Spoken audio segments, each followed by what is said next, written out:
What kind of children do you think will be happy in 10 or 20 years?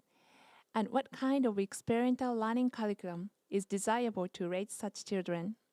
I think the children who have many favorites will be happy in 10 or 20 years. Children who have many favorites have a high level of intellectual curiosity and can enjoy whatever technology appears. Intellectual curiosity makes the barrier of trying lower, lead them to give it a try when them to like a variety of things.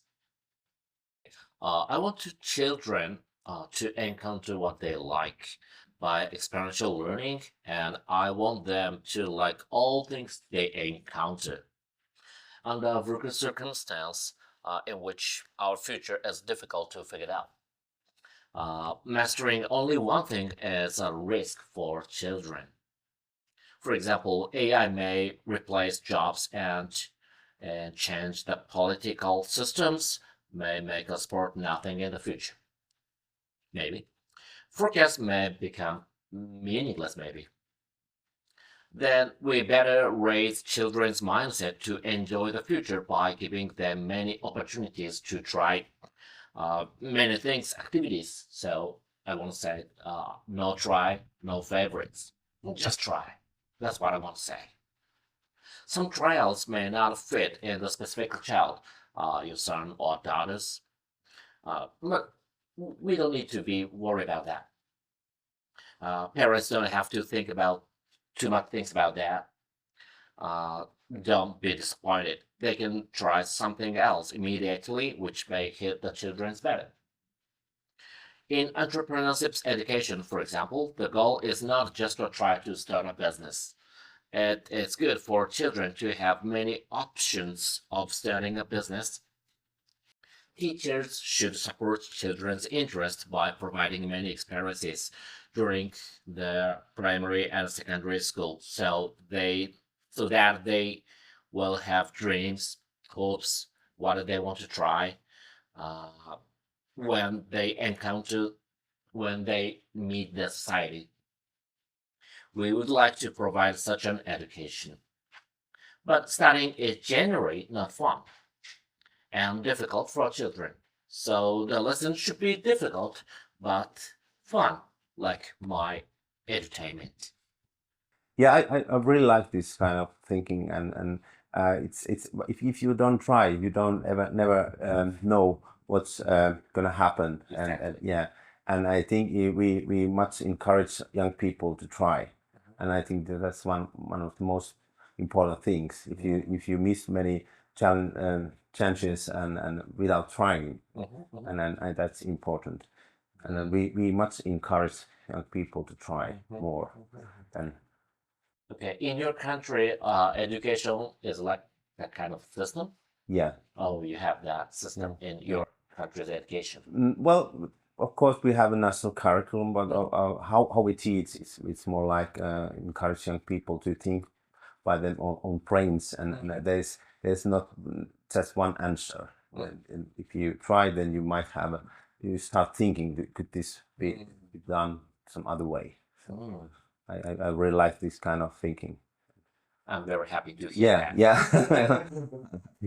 I did hear that you are thinking the same way. But for example, in our for example, in our 4-H, the whole program and our programs based on this kind of learning by doing. So it's and then it's more like just try and do it, and then you learn something on that. Of course, it needs older or adult people to help that it's in a secure learning environment doing these things. That's very good system.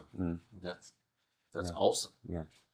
When I was young, and when I was in the school, it's more like a teacher were talking and we were copying what he was saying, or and these kind of thing. And I think it changed quite a lot. That students has to have an active role in the learning process in nowadays in our schools. Of course, there's also everything is not that happy with that, because some students, they don't have skills to do the learning process by themselves, so they need a lot of teachers' help. But in any case, it has changed the like the kids' attitude. They are more active, and they are more open, and they are like they have to do things by themselves more than when I was a kid. My question to you is like, what are the most difficult things in your country to change that educational system? What are the wall? No, maybe it comes from the teacher training. I see. Yeah, well, our teachers are high educated. They have master degrees, everyone nowadays, and I think if you when you are studying as a teacher, to be a teacher, and then for example, when I was in the university, and we have this kind of processes there on our own studying and studies, and I think it comes from there. That we have a new teacher, that they have this kind of way of teaching. It comes from the university, I think. We have to change this teacher training. So in Japan, for enrolled universities, we have an entrance examination, entrance test. So that's a big hurdle, the big wall, because it tests our knowledge, not experiences. So it's not easy, but it's not so difficult, like to change the primary school level of education, because there is no tests, few tests.